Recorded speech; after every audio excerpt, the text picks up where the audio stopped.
네, 안녕하세요. 한쌤입니다. 오늘은 4월 22일 오전 5시 58분입니다. 항상 여러분들 투자하실 때는 원금의 손실을 발생시킬 수 있기 때문에 신중하게 스스로의 판단에 맞게 투자하셔야 합니다. 저는 이제 조언을 드리는 사람일 뿐 여러분들의 투자 그 계좌를 책임져 드리지 못합니다. 항상 신중하게 하시고요. 네, 오늘 저 방송 시작하겠습니다. 요 멘트를 치는 이유가 안 치면 잘못하면 문제가 돼서 법에 걸린다 그래서 치는 겁니다. 가급 가능하면 책임져 드리고 싶어요, 솔직히. 예, 근데 제 능력이 그밖에 안 되니까. 녹화를 여러 번 떴습니다. 여러 번 떠서 지쳐서 녹화를 뜨지 않으려고 하다가 다시 뜹니다. 여러분들 구독, 좋아요, 버튼 그리고 시청 조회수 이런 것들이 저한테는 굉장히 큰 힘이 되거든요. 어, 많이도 안 말입니다. 그래도 한 6, 700회는 나왔으면 좋겠는데, 여러분들 주변 사람들한테도 좀 말씀을 좀 주시고, 그리고 여러분들 보시는 분들 좋아요 버튼 좀 눌러 주십시오. 이제 힘이 영 안 나네. 시간만 잘 맞추면 많어.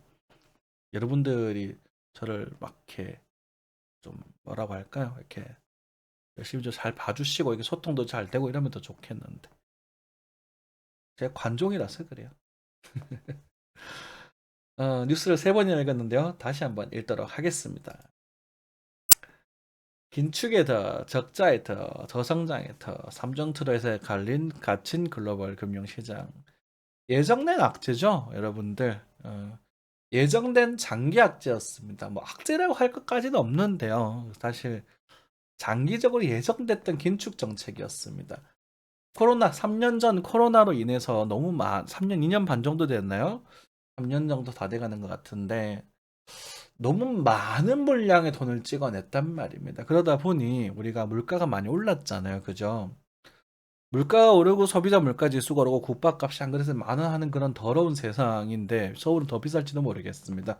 대구가 만 원이니까요. 그런 상황 속에서 이것의 원인을 러시아에서 지금 찾고 있는데 러시아의 원인은 좀 적을 거라고 생각합니다. 물론 어이가 원인이 없진 않겠지. 상당한 부분을 차지하겠지만 실제 달러를 찍어내는 게 거의 두 배를 찍어냈단 말입니다. 그러니까 돈이 두 배로 늘었다라는 것, 그렇죠? 그런데 주가는 어마어마하게 많이 높아졌어요. 그러니까 보동으로 다 오르는 거예요. 근데 우리가 지금 1차 소비자 물가 지수는 천천히 따라 오르는 거거든. 그죠? 주식시장에 선반영을 하고 지금 뒤따라오는 거라고 보시면 될 것 같아요. 그러다 보면 우리가 긴축을 잡고 우리 눌림을 잡고 뭐 이렇게 주가가 뭐라고 할까 이제 주가가 이렇게 쫙 오르잖아요. 그죠? 그러다 보면은 뭐 나중에 이제 주가가 이렇게 뭐라고 할까 이제 긴축에 대한 예상이 들면 주가가 먼저 떨어지죠. 그러니까 실제 금리가 오르지 않고 그럼 이제 금리를 여기서 이제 잡으면서 떨군다고 표현하지 않을게. 원래 올리는 건데 제가 떨어뜨린다고 표현할게. 이렇게 금리를 잡으면 이제 나중에 소비자 물가가 따라오는 거죠. 이렇게. 그다음에 나중에 주가가 이렇게 금리 인상이 어느 정도 진행이 됐다면 금리를 좀 이렇게 안정화시킬 때가 되면 다시 이렇게 뭐 주가가 슬슬 움직이기 시작을 할 거고 그다음에 나중에 금리는 이제 거의 조금 더 잡는 정도 남았다가 이렇게 가는 거라. 이런 식으로 사이클이 있단 말이에요. 규모가.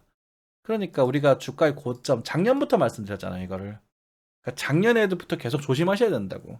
투자할 때는 좋은 시기가 아니라고. 그래서 투자하다 다 물릴 거라고. 그래서 제가 저희 아버지까지 팔아가면서 말씀드렸잖아요. 그래서 여러분들이 투자 습관을 잡으실 때 애초에 고평가되어 있을 때는 거들떠도 보지 말아달라는 거예요. 영원히 성장하지 않으니까. 그렇죠? 그 부분. 그래서 뭐 어쨌든 요번에 이제 0.75포인트 상 뭐 인상시킬 수도 있다라고 하는데 몇 퍼센트 했는지 모르겠습니다. 아까 뭐 하는 것 같던데. 뭐 0.5 정도 하지 않을까 저 생각이 들고 올 연말 정도까지 해서 한 2%까지도 여러분 준비하고 있는 것 같습니다. 그렇죠? 네. 2%에서 이제 3% 왔다 갔다 하는 정도 수준이 이제 가장 이상적이라고 생각이 좀 들고요. 그죠? 이런 것, 요 정도처럼, 네. 뭐 말씀드리면 되겠고 일단 만약에 미국 금리가 2%를 살짝 넘어가는 시기가 온다면 그때부터는 우리가 투자 시작을 하셔도 좋지 않을까 이렇게 좀 전반적으로 경기 해석을 그렇게 좀 하고 있습니다. 네. 중단기적으로는 이제 전쟁 이슈가 끝이 나면 그죠? 전쟁 이슈가 안정화가 되면 고고 이슈에 대해서는 기술적 반등이 좀 견정을 내고 있다. 이제 그걸 한 5월 정도의 기술적 반등 시장을 한번 생각해 보고 있다. 이렇게 말씀드리겠고요. 일본 적자의 덫, 그죠? 일본이 엉망진창입니다, 지금. 그래서 지금 엔화가 엄청 싸요. 960원인가요? 100원에? 원래 곱하기 0 떡글게 한개 더 붙였었거든요. 우리가 편의상. 그래서 960원입니다. 아마 900, 한 20원, 30원 되면 아마 저는 엔화를 또 투자할 수도 있겠다는 생각이 들더라고요. 아니면 일본 가서 집 살 수도 있겠다는 생각이 들어. 조그만 거. 그래서 그렇든 한데 일본 같은 경우는 일단 어떤 이제 중국과 한국보다 좀 더 빠른 경제 성장을 이루었고 노동 성장이 빨리 이루어진 나라잖아요. 그래서 우리나라보다 한 10년에서 20년 정도 빠르다고 보시면 됩니다. 우리나라가 이제 대한민국이 이제 22년인데 2040년쯤 돼서 지금 현재 일본 꼴이 나지 않게끔 여러분들이 날 수 있으니까 여러분 잘 좀 대비를 해 놓으셨으면 좋겠어요. 예방을 좀 했었으면 좋겠어요. 보험이죠, 그죠? 저희 구독자님들은. 네, 그러고 중국 저성장에도 중국도 저성장 될 때가 됐죠. 그죠? 중국의 농민공들이 중국을 키운 거 아닙니까? 솔직히 말씀드려서 농민공. 그죠? 제가 중국 사람들이랑 많은 얘기를 합니다. 제 여자친구가 중국인이라는 말씀을 드렸던 것 같아요. 그죠? 중국인이고, 그리고 중국의 청년들이랑 많이 얘기를 합니다. 저는 사고방식은 굉장히 우파 쪽에 많이 가 있는데, 저는 지금의 국민의힘을 우파라고 정당한 우익이라고 보고 있지 않거든요. 그래서 저 반맛 떨어져요. 좀 짜증나고. 그 민주당도 마찬가지고. 한국 정치 보면 승질나요. 미칠 것 같아요. 정말 역겨워서. 다 싫습니다. 저는 이제 좀 하여튼 뭐 그런 좀 변론이고 너무 좀 선 넘은 것 같고요. 어쨌든 저는 사실 좀 오히려 이명박 전 대통령이나 그 유승민 전 의원님 이런 분들 조금 전을 하죠. 그러니까 좀 인간적으로 조금 부족해도 그러니까 어쨌든 정말 이렇게 막 혁명적으로 막 그 바닥에서부터 끌고 오른 그런 엄청난 경제인들이잖아요. 그죠? 그건 인정해야 되잖아. 그런 것들 좀 좋아하죠. 상대적으로.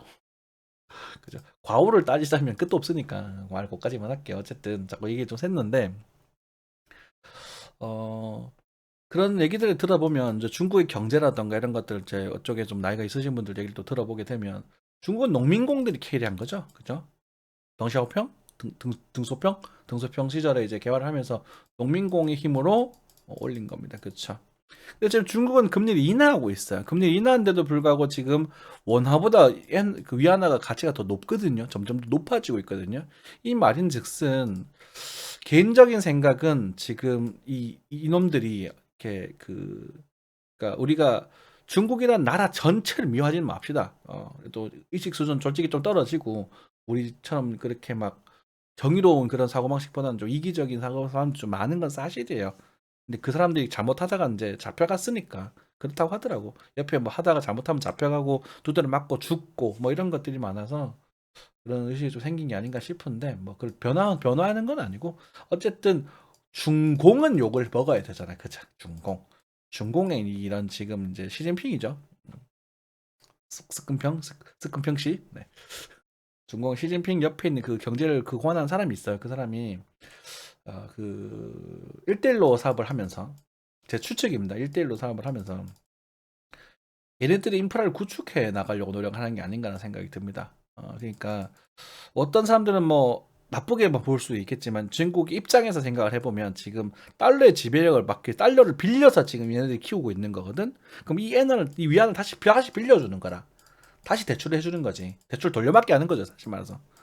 돌려받기라는 게 빌린 돈을 다시 빌려 투자해서 여기서 돈을 받아서 이렇게 지금 부채를 잡으면서 얘네들이 미국에서 달러를 빨리 내놔라 라고 말하기가 부담스러워지는 거예요. 연계된 단어들이 너무 많으니까. 그래서 중국 입장에서는 이 위안화가 널리 쓰이기를 바라고 있는 것 같아요. 경제적으로. 이 얘기는 안 할 수가 없지. 그리고 러시아 마찬가지입니다. 러시아가 이번에 이제 루블화가 굉장히 통제를 받았는데 루블화가 엄청나게 다시 반등하면서 다시 제자를 찾아갔거든요. 경제적 제재를 하고 있음에도 불구하고 이게 무슨 말이냐? 러시아가 에너지를 팔고 있잖아요. 지금 가스도 팔고 기름도 팔고 하고 있잖아요. 지금 안 살 수가 없어요. 러시아가 세계 2위의 그 생산국이니까 지하 자원들이 엄청나게 많잖아. 그러니까 이 러시아도 우리한테 살 때 루블화로 팔 거야라고 하는 이유가 뭐냐면 루블화의 가치가 떨어졌다고 루블화를 사용하지 않으면 그건 멍청한 것이고 얘네들이 그 루블화를 사용하면서 에너지나 이 원자재를 루블화의 지배력을 높이려고 한다라는 생각이 든단 말이죠. 그래서 제가 예전에 말씀했죠. 달러의 지배력이 점점 약해져 갈 것이다. 그러면 이제 달러와 루블화, 위안화 이 세 개가 갖고 이 상호패가 돌아다니는 현상이 생길 거라고 점점 미래가. 제가 이 얘기를 몇 년 전부터 드렸죠. 미국과 러시아, 중국이 3개국이 다시 통합하는 이거 한번 고민해 보십시오. 그래서 중국은 지금 농민공대의 세력이 점점 이제는 50대가 됐단 말입니다. 농민공들이 이제 얼마 안 남았어요. 농민공들이 힘을 쓸 수 있는 나라가 그러니까 노동력의 중국이 아니라고. 그러니까 이런 것들 얘네들이 각오를 하고 있으면서 1대1로 사업을 펼치면서 이것들이 계속 얘네들 나름대로 인프라를 구축해 나가는 과정이라는 거지. 그게 뭐 안에 대출도 있고 문제도 있고 많아요. 그 문제 많은 건 변론으로 하고. 러시아 우리가 GP직이 직전 불태라고 하지 않습니까? 사자성어 쓰기도 겁나네. 안티 중국이 많아가지고. 이것도 중국에서 그 손자가 하셨단 말인가요? 네.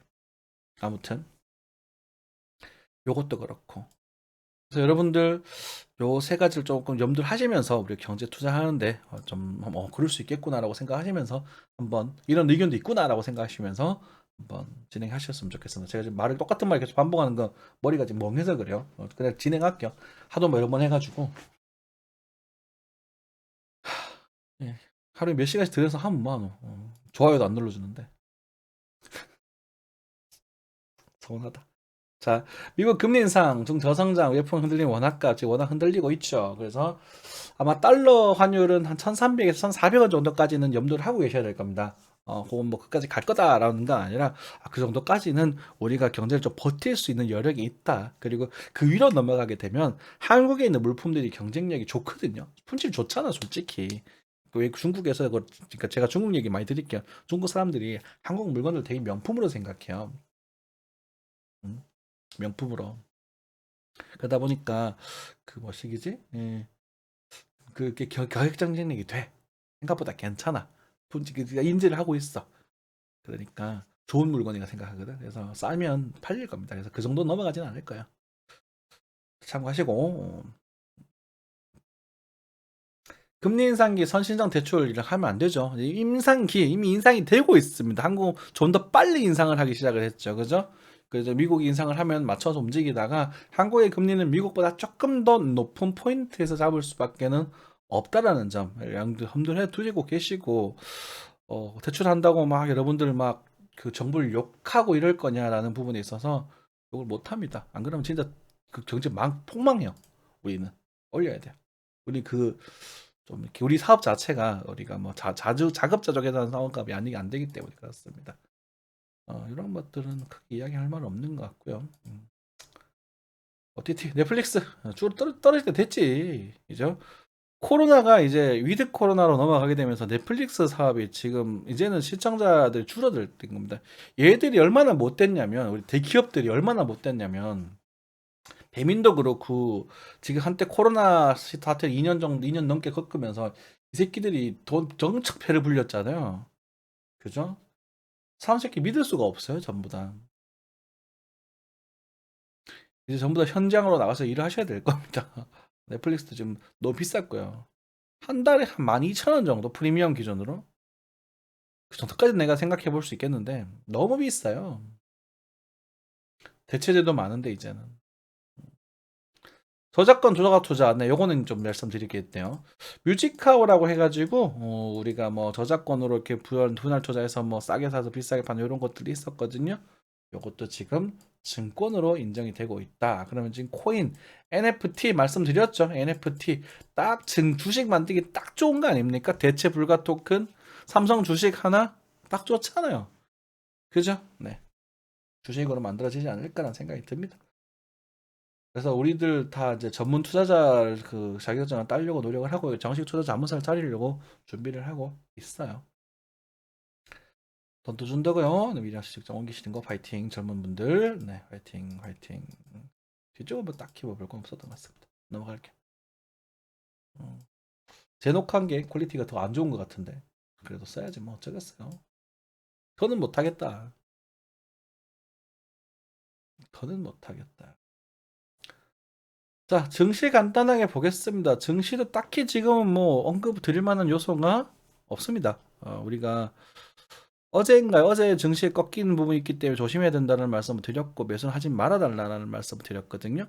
나스닥 뭐 그냥 어디 갔냐? 에이씨. 나스닥이 어디 갔나요? 정신 못 차리고 있죠 지금. 네. 자, 우리가 여기서 꺾이는 걸 봤어요. 그죠? 반등을 하다가 꺾이는 걸 봤고, 그렇죠? 그래서 지금 요 구간에서 뭐 어떻게 뭐 4,800만 원 기준에서 반등을 하는 모습을 봤다가 좀 더 봐주지 않을까라는 기대를 좀 해봤지만 밀어버렸습니다. 그렇죠? 그래서 여기까지 간다고 보시나요라는 질문이 의미가 없다라는 말씀을 좀 드렸고요. 그리고 뭐 이런 걸 잡으려면 되게 짧게 짧게 보셔야 되거든요. 그래서 신저점 이탈에 대한 가능성도 언급을 드렸던 것 같습니다. 지금 이런 구간에서는 돌아서지 않으면 돌아서지 않아요. 그러니까 감히 돌아설 거라고 예상하고 뛰어들지는 마세요. 아시겠죠? 그리고 뭐 여기서 어쨌든 뭐 꿀렁꿀렁꿀렁 하면서 일단 뭐 이렇게 자리를 잡는 그런 모습이 나온다면 나중에 요런 정도 추세라도 돌파하는 흐름일 때 들어가는 게 좋겠고 여기서는 함부로 매매하다가는 이것도 저것도 막 이렇게 막 튀어다니는 흐름 때문에 좀 죽어 나갈 수 있어서 이럴 땐 조금 사리자 이렇게 좀 말씀을 드릴 수 있겠네요. 한국 증시 뭐 마찬가지 크게 말씀드릴 건 없는 것 같고 삼성전자는 좀 보러 갈까요? 네. 대한항공 역시나 좀 강세를 보여주고 있습니다. 지금 불황 속에서도 항공비가 많이 오르고 있죠, 그렇죠? 제가 대한항공을 들고 있긴 한데 다이버에서 어설프게 걸렸네요, 그죠? 대한항공 짧은 손절로 한번 도전해 볼 수도 있지 않을까라는 생각이 좀 듭니다. 역시나 대한항공 리테일 에너지도 좀 살짝 꺾이는 모습 보여주고 있고, 오케이. 자, 카카오, 그죠? 이거 참, 그 어떤 그 대도 안 하는 그런, 그 와가지고 김작가 TV에 나와가지고 뭐 이제 쏘면 뭐 하늘로 날아간다고? 에라이, 퇴퇴퇴퇴퇴, 그지 같은 것들. 그죠? 자칭 전문가라고 설친 새끼들 믿으면 안 돼, 전부 다. 당부드리지만, 저 것도 너무 믿지는 마세요. 이 사람들이 차트 이렇게 보고 있구나라는 참고 용도로 쓰셔야 돼요. 참고 용도로. 그리고 여러분들이 투자하실 때는 실제로 내가 어떻게 그걸 대회에 나갈지, 그에 대한 계획을 세우셔야 돼요. 제가 셀트리온에 물렸습니다. 셀트리온 물렸어요. 한번 내가 제가 12만 원까지 말씀드렸죠, 그죠? 제가 12만 원쯤 오면 한 번 정도 더 한번 매수를 해볼 거고요. 한 번 정도 더 매수를 하고 이때부터는 더 이상 사지 않을 겁니다. 돌아 올라오면 매수하든지 할 거예요. 뭐 하시면 될 것 같아요. 셀트리온 물렸습니다. 16만 얼마거든요. 근데 이제 15만 원대니까 꽤나 손을 좀 보고 있었죠. 죄송합니다. 네. 하여튼 뭐 그 정도. 저평가 구간이죠. 그죠? 주봉상 저평가 구간이고 월봉상도 저평가 구간이고 그러다 보니까 이제 첫 번째 매수를 들어가 보려고 했던 겁니다. 날봉상도 저평가 구간입니다. 근데 지금 주봉에서 나 조금 더 빠질 수 있거든 이런 매수를 하고 있어요. 나 좀 더 빠질 수 있거든. 그래서 저점 깨지면 뭔가 액션을 좀 취해주지 않을까 이렇게 지금 말을 해주고 있거든요. 너무 지금 급하게 보실 필요는 없습니다. 네. 그래서 각오하고 1차 진입을 한 거예요. 좀 한동안은 또 한동안 안 건드려도 되는 비용이고 그렇게 말씀을 드릴 수 있을 것 같네요. 이오스. 자, 이오스 BTC 좀 봐야 되겠죠. 네, 그죠. 여러분들 이오스 BTC는 계속 좀 관심 있게 봐주셨으면 좋겠습니다. 거래가 좀 증가가 되고 있다는 점도 참고해 주시면 될 것 같고 그리고 실제로 오케이 자동 네. 또 왔다가 돌아왔어요, 그죠? 이런 지금 모습은 장기적으로 뭔가 지금 들어오고 있다라는 점 체크하시면 될 것 같습니다. 이 구간에서 지금 물량이 좀 털리고 있는 부분이거든요. 요 뭐지 흔들리면서 움직이고 있는 부분인데 얘가 비트가 한 번 더 안정되고 반등하면서 조금 더 이렇게 자리만 잡아준다면 얘는 이제 요소는 크게 이제 큰 조정 없이 이렇게 한번 갈 수 있는 부분이 될 테니까 여러분들 좀 요소는 이제는 조금 저희도 관심을 좀 주세요라고 생각하시면 될 것 같아요. 실제로 많이 먹었죠 우리? 많이 드셨습니다. 축하드립니다. 네. 뭐 그 정도. 금도 봐야 되는구나. 금 값은 조금 떨어지고 있네요. 네. 뭐 이 정도 하겠습니다. 위 엔화 떨어지고 있고 그쵸. 엔화는 여기가 깨지면 좀 요저리 정도에서 관심을 좀 두면 될 것 같습니다. 엔화는 일본 조금 이제 경기가 좀 많이 안 좋긴 하죠. 그렇죠. 여기 지금 9.6이잖아요, 그죠? 9.6원. 네. 일본이 제일 힘들겠네. 일본이 요즘 그래도 선진국 반열 중에서는 가장 힘든 나라가 아닐까 싶습니다. 자, 비트코인으로 넘어가겠습니다.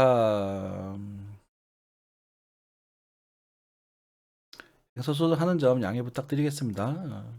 그리고 구독, 좋아요 제발 좀 부탁드려요. 힘들어 죽겠어요. 자, 저희가 요 포인트에 대한 언급을 좀 많이 드렸던 것 같아요. 43,000달러 그리고 그리고 그 어디냐 저도 5,300만원에 대한 언급을 꽤 오래전부터 드려왔었죠. 그죠? 그래서 5,300만원에서 사서 물린 사람은 적어도 저희 구독자님들 중에서는 없을 것이다 라고 좀 감히 한번 생각해 보겠습니다. 다음 매수는요 22평을 눕히고 여기 자리를 잡고 이렇게 돌려줄 때 들어가시는 게 좋겠습니다. 가능성 아직 없는 거 아니거든요. 그래서 아직도 좀 있습니다. 그래서 좀 한 템포 쉬셨다가 21평 좀 눕히고 그리고 뭐 5일평 이렇게 해가지고 다시 한번 여기서 5월 초 4월 말 정도 시동을 걸면 여기서는 목표가가 이 정도 갈 수 있어요. 그러니까 여기서 좀 우리가 승부를 한번 볼 수 있는 시간이 또 생길 수 있을 것이다. 올라갈 것이다. 아닙니다. 요거 반등 들다가 깨지면 사요나라 바이자이지엔 하는 거예요. 그러니까 여기는 승부를 보는 자리지 올라갈 것이다. 예측하는 포인트는 아니다라는 말씀을 좀 드릴게요. 그쵸. 그 정도. 그리고 이제 거래가 좀 많이 들어오고 있네. 오케이. 여기 이런 거 보면 이제 첫 반등의 시그널 잡아 올릴 수 있는 그런 부분이 됩니다. 자, 어쨌든 그리고 다시 원화로 넘어와서 다른 건 크게 말씀드릴 필요가 없어요. 지금 비트코인 말고는 볼 게 없어가지고. 자, 요거를 제가 5,050만 원에 대한 언급을 조금 드렸습니다. 5,050만 원, 그쵸? 5,050만 원에서 요거를 여기서 좀 오면 그렇게 되지 않을까 싶었는데 위로 한번 들어버리면서 지금 여기까지 들어오게 됐는데 매수든 매도든 둘 중에 하나만 잡으면 나머지는 관리 영역에 대한 말씀을 좀 징하게 드리고 있습니다. 그렇죠? 반등이 조금 나오고 나서 그래서 저 한 100만 원 정도까지 반등이 나오고 나서 이렇게 나오면 좋겠어요. 그래서 여러분들 여기 깔아두실 수도 있을 텐데 말씀드리지만 여기는 여기서 벌었던 분들이 한해서 들어오는 겁니다. 요거 확률이 그렇게 높지가 않아 보여요. 그래서 요 가능성은 확률이 그렇게 높지가 않다. 그래서 지금은 요 저점을 기준으로 우리가 좀 한 템포 쉬셨다가 그죠? 여기 좀 보고 나서 확인하고 나서 반등 오는 걸 보고 결정하는 게 좋지 않을까라는 생각도 좀 드는데 모쪼록 좀 신중하게 해주시고요. 어쨌든 뭐 목표가에서 산 사람은 없겠죠. 바보같이 그죠? 저희 분 여기서 참 물려가지고 개개 그리면 혼납니다. 이건 짐승이에요. 짐승. 제가요 여러분들한테 가끔씩 이런 말씀 드려요. 저렴할 때 사는 거는 괜찮습니다. 근데 더 잡을 수 있지. 깜깜없어요. 비트코인의 가치가 변하지는 않잖아요. 그러면 싼 값에 사는 게 무조건 이득 아닙니까? 단순한 논리 아닌가요? 더 비싸질까봐, 더 오를까봐 사는 게 말이 됩니까? 짜장면 폭탄 돌리기도 아니고. 짜장면 한 그릇에 3,000원 하면 먹겠죠. 짜장면 한 그릇에서 10만 원 하면 드실 거예요. 된장들은 먹어요. 김치들은 그러니까 된장이 좀 그런데 너무 이렇게 사치스러운 분들은 먹겠죠. 근데 그만큼 사치스러운 값을 하느냐라는 부분은 선택의 문제인 거거든요. 그렇죠. 똑같은 제품이면 싼 걸 가지는 게 좋잖아요. 그래서 이런 데서 사는 건 짐승입니다. 짐승. 사지 마세요. 제발 목표가에서 5,300만 원 딱 찍고 왔어. 이번에 한샘도 기가 막히게 또 맞췄단 말입니다. 여기 1차 목표가, 2차 목표가, 3차 목표가 정도 되겠네. 이 위로는 보지 않는다.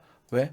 더 가더라도 여기서는 판을 새로 짜셔야 된다 그랬잖아요. 그죠? 그러면 우리가 지금 첫째 눌림목이 지금 나올랑 말랑 하고 있는데요. 지금 여기보다는 여기를 보시는 게 좀 좋겠습니다. 그래서 5,030에서 5,050 정도 사이. 여기를 좀 염두에 두고 계십시오. 여기를. 그쵸? 여기 염두에 두고 계시고 그냥 반등해주면 이까지 가야 모효가 되는 거예요. 오케이? 그래서 여기서 뛰어들기 좀 그렇다. 를 말씀 좀 드리겠습니다. 그리고 아까 전에 이제 대화방에서 얘기를 나눴던 그런 부분인데, 아까 전 누구지? 그 손실 어쩌고 저쩌고 뭐 한 일시가 어쩌고 저쩌고 하시는 그분 계시죠? 그분이 옛날에 이제 좀 잘 하시던 분입니다. 근데 그분 좀 이야기를 나누면 제가 요걸 물어봤어요. 요 부분을 ABC로 보는가 요걸 물어봤었거든요. 요 질문이었었어요. 요 부분을 보고 있는가. 근데 요 부분을 이렇게 보고 있더라고요. 그래서 생각이 갔죠. 그래서 그분은 여기서 이제는 추가적으로 깨질 가능성이 있다. 저도 그렇게 생각해요. 저도 그렇게 생각해요. 저 그런 가능성 여기 비파 종파 마감일 수 있다 그랬잖아. 근데 이 깨질 수 있는데요. 그래도 이 가능성을 배제하진 않겠다 그랬습니다. 왜냐면 여기서부터 연결된 조정파 구간이거든요. 계속 콤보 구간. 그러니까 굳이 이 첫 파동 자체가 충격파로 진행이 되지 않아도 상관이 없다라고 생각하고 있어요. 아직까지는. 그러니까 이 구간에서 계속 진행되고 있는 거야. 이 구간 안에서. 이 구간에서 조정 진행되고 이렇게 진행됐다. 이렇게 빠져도 이렇게 빠져도 아무런 이상할 게 없어. 그렇게 생각하고 있습니다만 근데 이 가능성이 그렇게 높지가 않다는 말씀드릴게요. 그죠? 그렇게 높지 않다. 그래서 지금은 를 잡고 출발하고 확인하고 한 템포 늦게 진입하시는 게 낫겠고요. 아니면 추가적으로 이렇게 이런 식으로 좀 바닥을 기어가는 흐름이 아직은 조금 더 확률이 높아 보인다. 이렇게 생각을 좀 하시면 될 것 같습니다. 조금 좋지 않은 시황이죠, 여러분들. 작년인가요? 제가 작년까지는 아니고 2월 달부터 이렇게 시황 계속 그려드렸던 게 뭐였냐면 제가 차트를 대략적으로 그려드렸던 게 뭐였냐면 이렇게 해가지고 뭐 이런 식으로 하다가 이런 식으로 좀 그려드렸었어요. 그러니까 뭐 어떤 느낌이냐면 제가 여기를 완벽하게 수렴 파동으로 진행이 되지 않고 이제 디센딩 비슷하게 이렇게 진행이 되다가 요걸 기준으로 이제 이런 식으로 진행이 되다가 딱 들고 좀 밀어서 이렇게 빠지는 이 그림을 좀 그려드렸거든. 대충 아까 제 카드 올려드렸었는데 예전에 이제 그 저희 방의 부방장님께서 이렇게 시장 올려주시는 시나리오 중에 나는 이 시나리오가 가장 메인이다라고 말씀드렸거든. 거의 그렇게 흘러가고 있어요. 거의 6,300을 볼지 말지 부분 문제인데 이걸 안 봐도 이상하지 않거든요. 좀 봤으면 좋겠다라고 말씀드리고 있긴 하지만 그래서 지금 이 부분은 역시 이 작은 추세가 깨지면 모든 게 좀 초기화가 된다라는 말씀 좀 드릴게요. 여기가 여기 뭐 지지고 받고 하다가 이렇게 좀 들었다가 깨지면 이제는 이게 남아요. 이렇게 가는 이게 남아요. 중간중간 이렇게 반응을 하겠지만 이렇게 이런 식으로 그죠? 이런 식으로 반응 이렇게 이게 남는다. 내가 그렸던 게 이 부분이잖아. 그죠? 이렇게 그려드렸잖아. 요거 좀 치울까? 요거 좀 치우고 이렇게 그려드렸잖아. 여기를 줄지 아니면 여기서 꺾일지 모르겠다. 해가지고 들고 살짝 했다가 밑으로 밀었다가 이렇게 해서 돌아가는 그 그림. 그래서 제가 이 시간을 계속 좀 투자에 좋은 시기가 아닌가라고 계속 언급을 드리고 있다는 거지. 제 메인 시황 이거예요. 메인이 이거예요. 메인이 가장 주력으로 보고 있는 게. 그래서 그게 달라지는 게 없어요. 그 안에서 여기를 먼저 볼 거, 여기를 한번 볼 거냐, 아니면 이렇게 들다가 밀 거냐, 그 차이거든. 이해되시죠? 근데 이제 이 가격적인 메리트라는 것들을 8천만 원에서 지금 이 정도 고고 여기서 지금 이 정도 자리잖아요. 그러니까 어쨌든 시간적으로 해결될 가능성이 크니까 장투하시는 분들 천천히 모아가 봐라. 왜냐면 그분들 이걸 그분들 이거 보면서 견딜 수가 없거든. 이거 더 싸지 더 갈까봐 어쩔까봐 천천히 더 모아가 봐라. 그리고 아까 전처럼 그런 시황을 말씀드릴 수 있는 근거 중에 하나는 몰봉에 있습니다. 몰봉에 몰봉 중심이 이렇게 올라오고 있죠, 그렇죠? 이때도 여기서 올라가면서 여기서 이렇게 해서 이렇게 고점을 갱신할 거냐는 부분은 저는 아직 미지수입니다. 이렇게 뭐 이런 식으로 해서 들었다가 뭐 다시 이렇게 떨어져 볼 수도 있어요. 비트코인 여기 바닥 나중에 먼 훗날 이렇게 바닥을 가버릴 수도 있어요. 이거는 몰라요. 근데 얘가 실제로 가치가 있다면 여기서 머물겠죠. 이게 비트코인의 가치 영역대가 여기거든 지금은. 그러니까 반감갭 타고 올랐다가 또 빠질 수도 있는 부분이고 정확하게 좀 예상하기 힘듭니다. 아무튼 그 정도 말씀을 좀 드려봤고요. 뭐 스팀이란 종목들이 이렇게 많이 튀고 있네요. 그죠? 툭툭툭툭 이런 거 제가 잡아내기 힘들다는 점 다시 한번 말씀드리고 가장 안정적인 거는 비트 흐름에 맞게끔 매매하시는 게 좋겠고요. 그리고 뭐 트론도 많이 튀었네요. 그쵸? 오신 분들 축하드리겠습니다. 또 이분 또 좀 좋다고 또 타고 있는데, 아이고, 치아라. 정신 하나도 없다. 해롱해롱하네요. 아무튼 뭐 신중하게 투자하시고요. 그리고 지금은 여러분들은 성급하게 하지 않으셔도 됩니다. 한쌤이 4,800, 38,500달러 다 맞춰드렸고 김프가 딱 없어질 때 5,300만 원까지도 다 잡아드렸습니다. 지금부터 어떻게 할까? 몰라요. 그냥 쉬세요. 아시겠죠? 좀 쉬었다가 탭부터 쉬었다가 이 부분 여기서 뛰어들지 말고 또 미친 듯이 또 정신병자처럼 뛰어들지 말고 그죠? 여기는 이건 여기는 포기하세요. 그러니까 죄송한데 여러분들한테 다 가감하게 말씀드리기 여기 자리는 포기하세요. 포기하시고 좀 그 다음 거 좀 그 큰 거를 조금 기다립시다.